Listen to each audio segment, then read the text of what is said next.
Hace tiempo una pareja estaba en crisis y la mujer empezó a hacer terapia con una psicóloga. Y ella empezó a ir para ver si podían estar mejor en la pareja, para ver si podían salvar el matrimonio, salir de esa situación en la que estaba. Bueno, empezó a ir y terminaron separados de la peor manera, ¿no? Entre otras cosas, esta psicóloga le dijo y la llevó a pensar en la necesidad y en la posibilidad de soltar y dejar ir. ¿Sintieron hablar de eso últimamente, no? Entonces, de alguna manera, eso la condicionó o la llevó por un camino en el que ella, en vez de insistir, prefirió soltar y dejar ir. Yo no creo que la psicología sea mala, no, al contrario, ¿no? Yo creo que hay psicólogos que hacen mal su trabajo, pero esto pasa en toda la disciplina, ¿sí? Pasa en la medicina. No sé si fueron al médico últimamente, pero los médicos cada vez están menos comprometidos con las personas.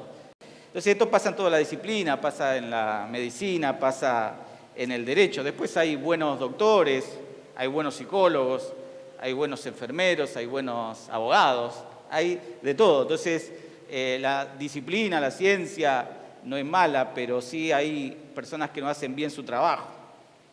Cada mujer yendo a otro especialista hubiera salvado su matrimonio, esa es la verdad. Entonces no es la culpa de ese profesional, sino que me quedó dando vueltas esa idea, ¿no?, de soltar y dejar ir. Y yo en esos casos recomiendo primero los consejos de la palabra del Señor, la oración y la terapia de pareja, ¿no? Que uno vaya individualmente al psicólogo y que el otro se quede en la casa y que uno le cuente su versión al psicólogo, ¿no? Y el psicólogo obviamente te trata de acompañar, pero no escucha la otra versión, no sabe qué es lo que pasa del otro lado. ¿Me explico? Por ejemplo, nos ha resultado mucho a nosotros como pastores acompañar a una pareja y sentarnos los cuatro y hablar acerca de las cosas que le pasaban.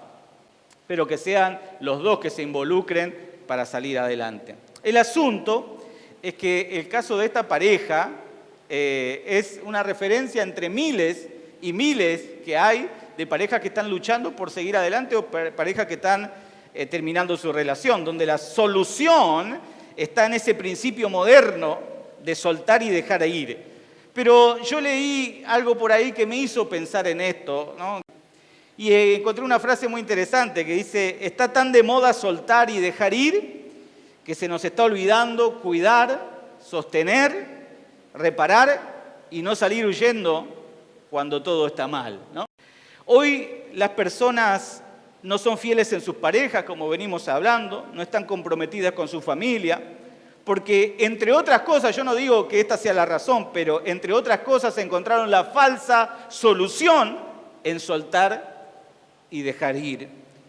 Y yo no digo, cuidado, no me malinterpreten, ¿no? No quiero ser malinterpretado, decir, entonces, pastor, sea lo que sea, yo no debo soltar y debo quedarme siempre. No digo eso, porque hay situaciones de violencia, hay situaciones extremas en las que hay que escapar por la vida, literalmente, ¿no?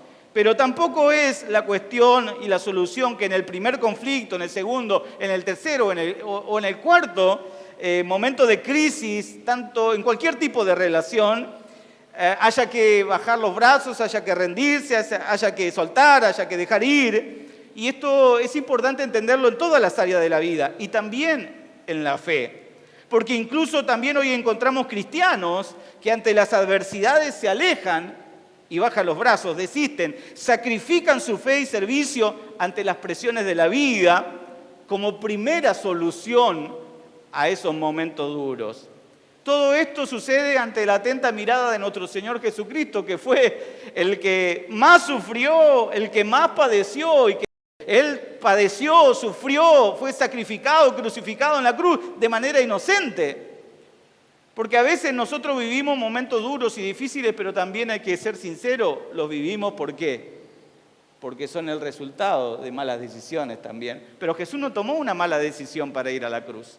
Él tomó una buena decisión, hizo lo bueno delante de los ojos de Dios y aún así tuvo que sufrir. Pero este Jesús que padeció y no se bajó de la cruz, va a traer a los discípulos y a nosotros un mensaje contracultural como es de costumbre para nuestro Señor, para su época y para la nuestra. De que si la sociedad va para un lado, es muy posible que Jesús nos diga que vayamos para ¿dónde? para otro lado. Si la sociedad va hacia la derecha, es muy probable que el Señor nos diga, bueno, vayan para la izquierda. Ese es el mensaje que generalmente Jesús vino a proponer, pero no porque Él era un Contreras, ¿no? Él era contrario a todo, sino porque las sociedades van abrazando costumbres y culturas que muchas veces atentan en contra de la voluntad de Dios. Entonces es muy probable que si el mundo va para allá, el Señor nos diga que vayamos para el otro lado. Es muy probable, como dice la palabra, que si la mayoría va por el camino ancho, a nosotros ¿por dónde nos mande?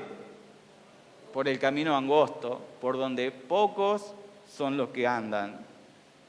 Entonces, es probable que frente a esta realidad que estamos viviendo, el Señor vaya en contra de este soltar y dejar ir. Y de hecho, el Señor nos va a decir en la palabra, mientras otros nos dicen, suelten y dejen ir, abandonen, váyanse, sálvense, el Señor nos va a decir, permanezcan. Digan conmigo, permanezcan. Porque el que abandona no tiene premio. Ese va a ser el título del mensaje del día de hoy. Y vamos a leer Juan capítulo 15, verso 1 al verso 10. Yo soy la vid verdadera, dice el Señor, y mi Padre es el labrador. Todo pámpano que en mí no lleva fruto, lo quitará. Y todo aquel que lleva fruto, lo limpiará. ¿Para qué? Para que lleve más fruto. Ya ustedes están limpios por la palabra que les he hablado. Permanezcan en mí y yo en ustedes. Como el pámpano no puede llevar fruto por sí mismo, si no permanece en la vid, así ustedes tampoco, si no permanecen en mí. Yo soy la vid verdadera, ustedes los pámpanos. El que permanece en mí y yo en él, este lleva mucho fruto, porque separados de mí, nada pueden hacer. El que en mí no permanece será echado fuera como pámpano y se va a secar, y los van a recoger y los echan en el fuego y van a arder. Si permanecen en mí y mis palabras permanecen en ustedes, pidan todo lo que quieran, ¿y qué pasará? Les será hecho. En esto he glorificado a mi Padre, en que lleven mucho fruto y sean así mis discípulos. Como el Padre me ha amado, así también yo los he amado, permanezcan en mi amor. Si guardan mis mandamientos, permanecerán en mi amor, así como yo he guardado los mandamientos de mi Padre y permanezco en su amor. En estos 10 versos que leímos aparece una misma palabra 10 veces. ¿Cuál es esa palabra? Permanecer. Permanecer. 10 versos, 10 veces la misma palabra. No hay que ser muy espiritual y no hay que ser muy despierto para darse cuenta que lo que el Señor nos quiere decir está encerrado en esa palabra. Permanecer. Pero, ¿por qué la palabra permanecer? ¿Por qué el Señor les invita a sus discípulos y nos invita a nosotros a permanecer? No lo lean ahora, pero léanlo en su casa y hagan siempre este ejercicio. Cuando uno lee un texto de la Biblia, para entenderlo bien, tiene que ir al capítulo anterior y tiene que ir al capítulo posterior. Si ustedes fueran al capítulo 14, el anterior, Jesús comienza diciendo, no se turbe vuestro corazón. La NBI traduce, no se angustien, me voy, pero vendré para llevarlos conmigo, para que donde yo esté, ustedes también estén. No lo lean ahora, pero si ustedes quieren entender más todavía este texto, van a tener que ir al capítulo posterior, es decir, al capítulo 16. Y en el capítulo 16, al comienzo, igual que el capítulo 14, va a decir, todo esto les he dicho para que su fe no flaquee, no se debilite. Lo van a expulsar de las sinagogas y llegará el día en que cualquiera que los mate pensará que está sirviendo a Dios con esa acción. Entonces, síganme bien, por favor. El texto que leímos de Juan 15 está precedido por un no se angustien, me tengo que ir, pero voy a volver por ustedes. Y está continuado, seguido por un que su fe no se debilite, aunque los expulsen de las sinagogas y aunque quien los mate lo haga pensando en que está sirviendo a Dios con esa acción. Es decir, el escenario anterior y el escenario posterior al capítulo que nosotros leímos está atravesado por momentos totalmente oscuros, por momentos totalmente difíciles para los discípulos, por momentos totalmente sombríos. Se habla de angustia y se habla de muerte, se habla de partida y se habla de dolor. Pero Dios es tan bueno que anunciándoles lo que va a venir para sus vidas, también les da la salida para saber cómo transitar esos momentos que inevitablemente llegarán. Y la palabra clave que el Señor les dice en esos momentos de oscuridad y de dificultad, ¿cuál es? Permanecer. Se acerca la hora del dolor, se acerca la hora de la angustia y de la muerte, de la pasión, muerte y resurrección de nuestro Señor. Y lo único que va a ayudarles a ellos a transitar esos momentos va a ser permanecer. Y esta palabra va a ser clave para la subsistencia del mensaje, para la subsistencia del Evangelio y para la subsistencia de la iglesia. Porque imagínense que el fundador, el predicador, el maestro del cristianismo, Cristo mismo, se va de tierra asesinado, crucificado como un ladrón más. Entonces eso parecería ser una derrota para el Evangelio y para el cristianismo. Entonces tiene que haber algo que reordene y reorganice la iglesia cuando Jesús ya no esté más. Y la clave va a ser que ellos puedan permanecer. Tan relevante va a ser esta palabra que el apóstol Juan le va a usar 34 veces en su Evangelio y 19 veces más en su carta. La palabra permanecer básicamente quiere decir quedarse. Digan conmigo, quedarse.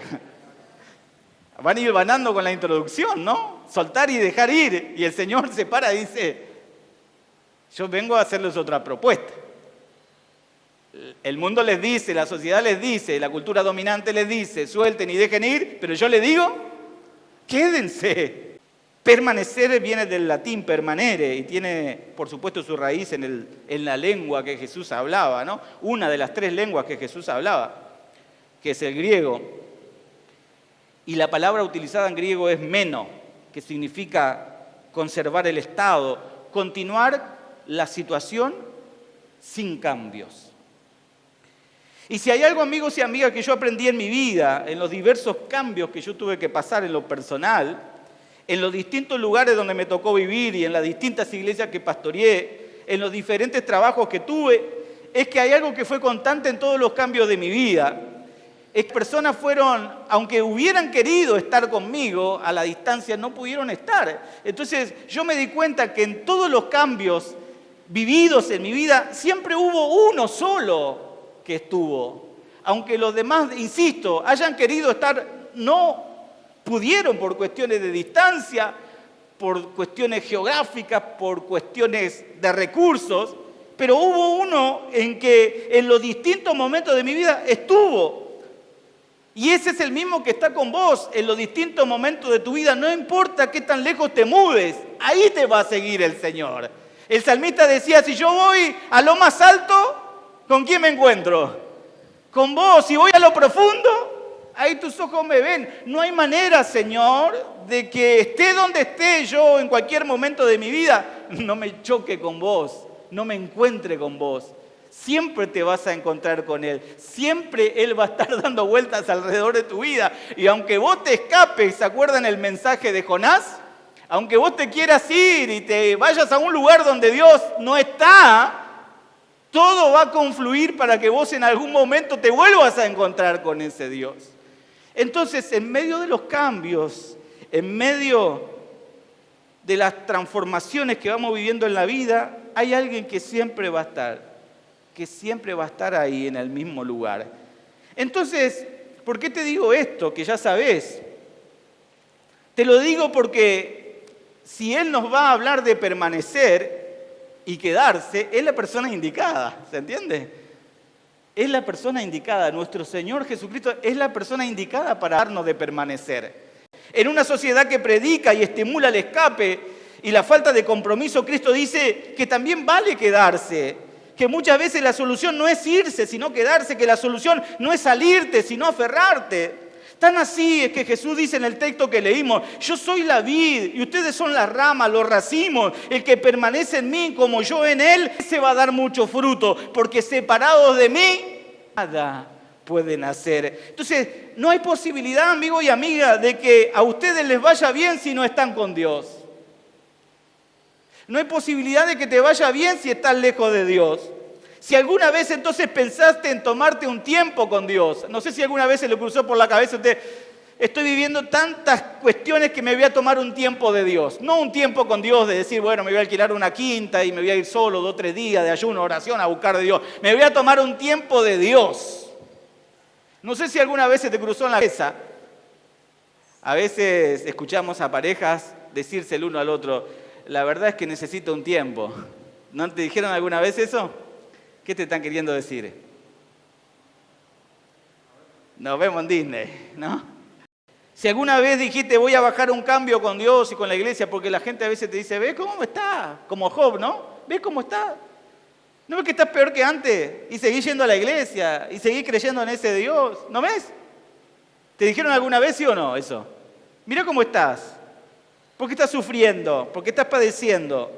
Si se te cruzó la idea de tomarte un tiempo y dejar de servir, no, porque yo quiero, la verdad que estoy agotado, estoy agotada, necesito dejar un poco. Si escuchaste el verso de los engañadores engañados, si Dios está en todos lados, no hace falta la iglesia, no hace falta servir, no hace falta estar, no es necesario eso. Escúchame bien lo que yo te voy a decir, te voy a recordar las palabras del Señor una vez más. Separado de mí, nada pueden hacer. Entonces, si te cruzó en algún momento la idea, o si alguien quiso sembrarte esa idea en la cabeza, lo que yo quiero sembrarte es lo que Jesús dijo. No importa lo que otros digan y aún lo que vos pienses acerca de los momentos en tu vida. Lo único que quiero decirte, dice el Señor, es que separado de mí, no vas a poder llegar muy lejos, no vas a poder hacer nada. Entonces, no te alejes. No te separes, no te vayas cuando el Señor te dice que te quedes, porque si no, dice la palabra, no es que yo quiero ser escatológico y meterte miedo, no, y el Señor mucho menos. Dice la palabra que vendrán tiempos infructuosos si vos te alejás, pero si persistís, si te aferrás a Cristo, si te quedás, van a venir los tiempos más productivos de tu vida. Van a venir los tiempos más fructíferos de tu vida. No lo digo yo, esto no es autoayuda, esto no es motivación, lo dice el Señor. Si vos permanecés, si vos estás aferrado, si vos estás agarrado a la vida verdadera que soy yo, dice el Señor, te espera la mejor temporada de tu vida porque hay fruto que vas a dar y vas a vivir de manera productiva, te va a ir bien. Y no importa, amigo, amiga, si ya estás grande y crees que se te pasó el tiempo y yo ya no estoy para dar fruto, pastor. Yo ya me pasó a mí, ya está, ya di fruto, ya no más, ya soy una planta muy desgastada. Y no importa, esto no se trata de los años, no importa si sos joven y decís, pero yo, ¿qué fruto voy a dar? No tengo experiencia, no tengo conocimiento, no tengo sabiduría. Amigo, amiga, esto no se trata de los años, esto no se trata de las experiencias ni de las capacidades, esto se trata de estar. Por eso muchas veces vemos personas que vienen a la iglesia y en los primeros meses son fructíferos, traen a la familia, evangelizan, predican, les empieza a ir bien en la vida, avanzan, progresan económicamente, fructifican en todo lo que hacen. Y muchas veces incluso vemos personas ya adultos mayores, como algunos mirándolo y diciéndole, bueno, ya se acabó, y siguen produciendo, y siguen siendo de bendición para otras personas, y siguen dando resultados, y Dios los sigue acompañando, y les sigue yendo bien. Entonces esto no se trata, amigo y amiga, de la edad que tengas, o de la experiencia que tengas en la vida. Esto se trata de estar. El que está lleva fruto, el que permanece lleva fruto. ¿Me explico, amigos? Entonces, lo que vos tenés que hacer es preocuparte por estar. Se cree, amigos y amigas, que fuera de las iglesias hay una estadística que dice que en la Argentina el 10% son evangélicos y somos más de 40 millones. Es decir, que por lo menos 4 millones de evangélicos hay dentro de las iglesias. Se cree que la misma cantidad de evangélicos están apartados fuera de las iglesias. Es mucho. Personas que están alejadas. Personas que cuando vino el dolor, ¿se quedaron? Se fueron. No se fueron, no estamos hablando de irse de la iglesia, estamos hablando de irse de Cristo. Se fueron de la fe, se fueron del camino. Personas que cuando vino la crisis se quedaron o se fueron. Se fueron. Personas que están alejadas, casi 4 millones de evangélicos si seguimos esa misma tendencia. Cuando vino la crisis se abandonaron y dijeron, yo no estoy para esto. Personas que cuando fueron presionadas por las responsabilidades, prefirieron encontrar culpable y renunciar a su compromiso con Cristo. Personas que cuando llegó la angustia del capítulo 14, al que mencionaba, o el peligro del capítulo 16, fueron víctimas de esos problemas, de esas adversidades y no permanecieron. Y se quedaron sin Cristo y se quedaron sin ver al Cristo resucitado porque se fueron sin ver al Cristo martirizado. Entonces hay que cambiar la cultura del siglo XXI de dejar, de soltar y de abandonar. Hace unos años una mujer de nuestra iglesia, una mujer como las que están acá, como las que se juntaron ayer, extraordinarias, maravillosas, sierva de Dios, temerosa del Señor, tuvo una diferencia con una familia de la iglesia, porque dentro de la iglesia también tenemos diferencias. Somos personas y a veces hay circunstancias difíciles entre nosotros también. Entonces esta hermana vino y me dijo, se fue con este problema que tuvo con esta familia, se fue llorando a la casa, ¿no? Muy triste. Y el otro me pide que hablemos y me dice, pastor, yo me voy de la iglesia. Entonces le digo, ¿por qué te vas de la iglesia? ¿Qué pasó? No, lo que pasa es que no puede ser, pastor. Yo vengo contenta de mi casa, mi marido está contento, mis hijos están contentos de que yo venga a la iglesia. Yo vengo cantando coritos, gozándome hasta la iglesia, caminos a 10 cuadras con gozo, con alegría, y no puede ser que yo me vaya a mi casa llorando. ¿A usted le parece, pastor? Uno no viene a la iglesia a hacer, a sufrir, a irse llorando a la casa. Entonces, por eso yo, pastor, le agradezco por todo, pero me voy de la iglesia. Entonces yo le pregunto a ella, ¿no? Le digo, y contame cuántas veces vos volviste a tu casa riendo, gozándote y contando coritos. Y siempre fue así, siempre volví contenta, gozosa, alegre, feliz. Y por una vez que volviste llorando, ya no querés continuar, ya no querés seguir. Entonces me quedó mirando y hizo un clic ahí, ¿no? Y obviamente cambió de decisión, pero no porque yo la presioné o yo simplemente le pregunté eso. Y ese día ella aprendió una lección y yo también aprendí una lección. A veces somos tan insensibles para la misión, pero tan sensibles para nuestros sentimientos. Somos tan insensibles al sacrificio de Cristo, pero tan intolerantes al dolor propio. Nos cuesta empatizar con el sufrimiento de Cristo, pero queremos que todo el mundo empatice con nuestra pena, con nuestra tristeza y con nuestro dolor. Entonces, me llama la atención que somos tan insensibles a la muerte de Cristo, pero tan sensibles a nuestras luchas, que son insignificantes comparadas a la obra de nuestro Señor. Porque Él sí que sufrió. Y yo, discúlpenme, no quiero minimizar las cosas que nos pasan, porque nosotros perdemos seres queridos, porque nosotros perdemos el trabajo, porque nosotros vivimos enfermedades, vivimos momentos difíciles. Entonces no quiero bajarle el precio a nuestras experiencias de vida, pero son significativamente inferiores a las que el Señor sufrió por nosotros. Pero naturalizamos el sufrimiento de Cristo, pero queremos que nuestro dolor sea único y que todo el mundo sepa que estamos en un momento sensible de nuestras vidas. Somos capaces de abandonar todo por seguir nuestros sentimientos, nuestras sensaciones y nuestra incapacidad de entender las dificultades que son inherentes a la vida. Entonces, yo me pregunto, ¿por qué Jesús nos pide permanecer? ¿Por qué nos pide fidelidad? ¿Por qué nos pide lealtad, correspondencia? 10 veces en estos 10 versos. ¿Saben por qué, amigos? Porque sabe que algunos están, pero cuando se acaban los panes y los peces, se van. Porque cuando llegue la presión de otros, los van a escuchar a esos falsos maestros Cuando venga la gente y le diga, Señor, pero esto están predicando que vos tenés un mensaje muy duro, ¿quién va a escuchar ese mensaje? Jesús le dice, bueno, lo siento, yo no puedo cambiar este mensaje. En otras palabras, ¿no? Si ustedes quieren irse porque no aguantan este mensaje, tienen toda la libertad de poder irse también. Este es el Jesús que por ahí no nos gusta hablar, ¿no? Un Jesús directo, frontal, un Jesús sin vueltas. Por eso le dice permanecer, porque sabe Él que van a venir otros a endulzarle los oídos a los discípulos y los van a encantar con sus enseñanzas y los van a desviar del camino verdadero. Entonces le dice, permanezcan, escúcheme bien, 10 veces le voy a decir, permanezcan. Y yo no sé cómo ellos se habían sentido, porque si vos te parás ahí y yo te digo 10 veces la misma palabra, vos me vas a decir, pero que yo soy tonto, no entiendo, no comprendo. Pero los tuvo ahí al frente y 10 veces le dijo la palabra permanecer. ¿Por qué?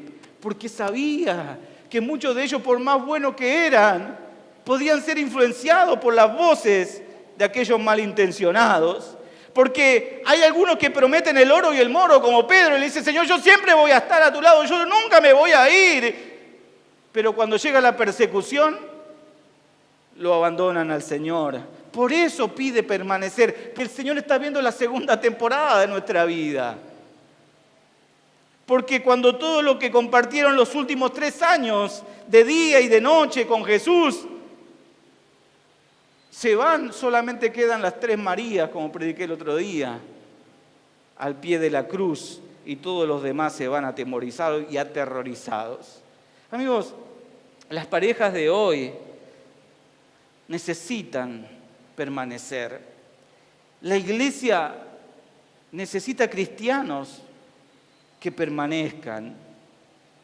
Dios está pidiéndonos en este tiempo en el que muchos claudican, faltan a su palabra, faltan a su compromiso, que permanezcamos. Solo el que permanece tiene premio. Tan así, amigos y amigas, es que incluso se precisa permanecer para ser lleno del Espíritu Santo. Lucas escribe, mientras comía con ellos les ordenó, no se vayan de Jerusalén hasta que el Padre les envíe el regalo que les prometió, tal como lo dijo antes. Entonces, quédense, porque si se quedan van a ser llenos del Espíritu Santo, pero si se van, qué paradoja, porque en la iglesia nos enseñan que para hacer la misión hay que estar lleno del Espíritu Santo, pero no nos enseñan que para ser lleno del Espíritu Santo hay que permanecer. Entonces, ¿de qué sirve, amigos y amigas, un racimo si no está agarrado a la vid verdadera? ¿De qué nos sirve ser cristianos si no estamos aferrados y pegados a Cristo? Tenemos que decir que no somos nada sin Cristo. ¿Cuántos dicen amén? No somos nada sin Él. Entonces, nos conviene, amigo y amiga, estar cerca de Cristo. Nos conviene, aunque el mundo te predique de que si te va mal, soltá. No sos feliz, soltá. ¿Estás sufriendo? Dejá. ¿No estás pasándola bien? Andate. ¿No? Y empiezan a llegar esas plaquitas a nuestros celulares. Si estás llorando, si estás padeciendo, por ahí no es, te dicen, ¿no? Si te saca una sonrisa, si la pasás bien, es por ahí, te dicen. Qué iluso que somos si caemos en eso, ¿eh? El mensaje mentiroso de este tiempo. Si no la estás pasando bien, andate. Si estás sufriendo, dejá. Es un mensaje contemporáneo que anda dando vueltas ahí, pero ahora que lo pienso, aunque ahora está de moda, esta doctrina ya tiene miles de años. Se cuenta en Mateo 16, escúchenme bien, ya voy a la recta final. Mateo 16 dice, desde entonces comenzó a Jesús a declarar a sus discípulos que le era necesario ir a Jerusalén y padecer mucho de los ancianos, de los principales y los sacerdotes y de los escribas, y ser muerto y resucitar al tercer día. Entonces, dice el verso 22 del capítulo 16, entonces, diga conmigo, entonces. Pedro, diga conmigo, Pedro. Entonces Pedro, tomándolo aparte, comenzó a reconvenirle, Señor, diciéndole, Señor, ten compasión de ti, en ninguna cosa esto te suceda, Señor. Si vas a ir por la cruz, si vas a padecer, por ahí no es, Señor. Ese no es el camino, vos no merecés esto, vos no merecés padecer, vos no merecés sufrir. Y el Señor podía haber caído en esos lazos, tener razón, si yo no le hice mal a nadie. Tenés razón, ¿cómo yo voy a sufrir? Si yo fui el más bueno de todos. El Señor no agacha la cabeza y dice, tenés razón. Lo mira a los ojos a Pedro y ¿qué le dice? Apártate de mí, Satanás. Me eres de tropiezo. Porque no estás poniendo los ojos en las cosas de arriba, sino en las cosas terrenales. Entonces esto es viejo, amigos. Esto es viejo como la injusticia. Esto de soltar y dejar ir ya le pasó al Señor, ¿no? Señor, soltá la cruz, dejá la cruz, ¿para qué? ¿Vos vas a ir? Mándalo a otro a la cruz que se lo merece, pero vos no, Señor, apártate de mí, Satanás. Entonces yo te invito, amigo, no le creas a esos que supuestamente te están cuidando, ¿no? Y en realidad están proyectando sus miedos, sus temores en vos. No sirvas más en la iglesia. No luches más por tu familia. No intentes más, no sufras más. Salí de ahí, escapate, andate. ¿Morir vos? Si Cristo ya murió por nosotros, ¿qué vas a padecer vos? Hay que recordarles a esas personas lo que enseña Pablo en Romanos 6. En efecto, si hemos estado unidos con Él, con Cristo, en su muerte, sin duda también estaremos unidos con Él en su resurrección. Por eso Jesús reprende a Pedro y reprende este espíritu posmoderno que no le encuentra el valor al sufrimiento y el dolor e invita al cristianismo sin cruz y a una resurrección sin muerte. Y eso es una paradoja, es una utopía, eso no es realidad, eso no es verdad. Los cristianos de este tiempo y en especial el liderazgo, aquellos que quieren abrazar y quieren sostener la iglesia del Señor en este tiempo deben mirar al mundo como Cristo miró a Pedro y mirarlo de frente y en muchas ocasiones decirle, apártate de mí, Satanás. Mentiroso, diablo, mentiroso, que me querés presentar un camino que no es tal, un camino de rosas que no es tal, que no es real, un oasis que no es verdad. Apártate de mí, tenemos que decirle a este mundo, amigos y amigas, tenemos que decirle a esta sociedad, tenemos que decirle a estas nuevas tendencias que se aparten de nosotros. Porque si tendremos que sufrir, tendremos que pasar por ahí. Si tendremos que morir en algunas áreas de nuestra vida, gloria a Dios, porque si morimos con Cristo, vamos a resucitar con Él. Vamos a resucitar con Él, vamos a vivir la experiencia de la resurrección.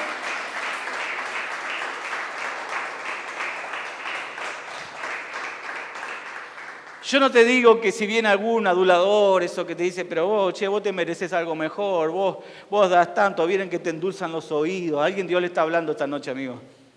Esos que vienen a decirte, pero vos sos tan buena, vos no te puede pasar esto. Vos no le digas, por favor, porque si no me vas a hacer quedar mal a mí, ¿no? No le digas, quítate de mí, Satanás. Pero por dentro decirlo, te reprendo en el nombre de Jesús, me estás queriendo endulzar el oído, yo te conozco, viniste a matar, hurtar y destruir, yo ya sé tus estrategias, yo sé que me estás endulzando el oído, yo sé que me querés desviar de lo que Dios quiere hacer en mi vida, yo no voy a ceder, yo si tengo que pasar por el sufrimiento voy a pasar, si ya pasé voy a volver a pasar, porque sé que compartiendo el sufrimiento comparto con Cristo también su resurrección. Entonces, atento, amigos y amigas, con esos que quieren abrazarte y decirte como Pedro, no, Señor, vos no, si vos no hiciste nada para merecer esto. No te dijeron algo, vos sos tan bueno, siempre haces las cosas bien, siempre volvete un poquito más mala, ¿no te dijeron alguna vez? Vos lo que necesitas es ser un poquito más mala, ¿no? Porque todo el mundo te agarra a vos de buena, sos tan buena que... Y te dice, vos tenés que ser un poquito más mala. Lo que pasa es que vos no pensás mal de nadie, ¿y eso está mal? Yo si no fuera así no sería pastor. Si yo tendría que estar pensando mal de todo, si yo hubiera dejado de ser pastor hace tiempo. Ojalá seas para siempre un iluso. Ojalá seas para siempre un crédulo. Porque cuando yo deje de creer, cuando deje de pensar que las personas pueden ser mejor, me tengo que retirar. Este trabajo no es para mí. Amigos y amigas, ya para ir terminando, ojalá permanecer fuera una cuestión puramente física, pero sabemos que muchas veces podemos estar físicamente en un lugar y la mente en otro, ¿sí o no? ¿Cuántos están acá con el cuerpo?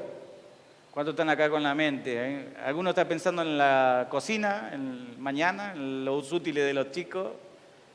Muchas veces estamos en un lugar y con la mente estamos en otro. Ojalá permanecer fuera una cuestión de quedarme físicamente en un lugar. Pero no es así. Vos que estás queriendo estar cerca de Cristo, sirviendo al Señor, cerca de tus pastores, haciendo las cosas bien, cerca de los que necesitan de Dios.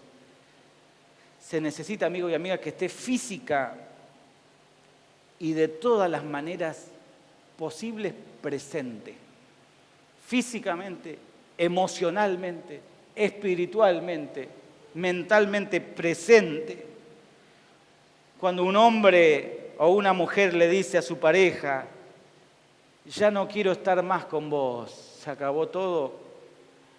Ese es el momento de separación física, pero meses antes ya se separó de él, de ella, acá en el corazón.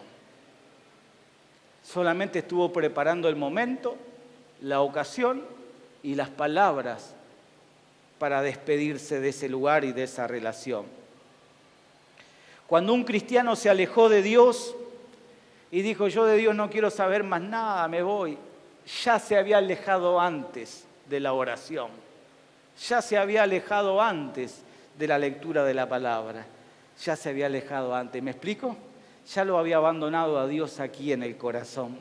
Cuando un cristiano deja su iglesia, ya hace tiempo hay un quiebre dentro suyo y se empezó a ir hace tiempo. Era cuestión de tiempo, de encontrar el momento y las palabras para irse.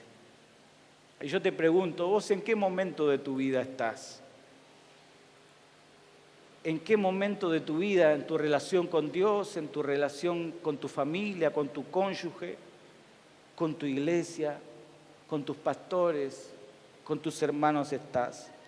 Y la invitación hoy es recapacitar, volver a Dios, aferrarse a Cristo, abrazar tu matrimonio, abrazar tu familia, abrazar tu iglesia, porque antes de irte físicamente es posible que te estés yendo internamente. Pero todavía estás a tiempo, amigo y amiga, de entender el valor de permanecer. Solo los que se quedan reconstruyen, solo los que se quedan resuelven, solo los que se quedan, como vimos hoy, reciben la promesa que Dios da. Y los que abandonan no tienen premio.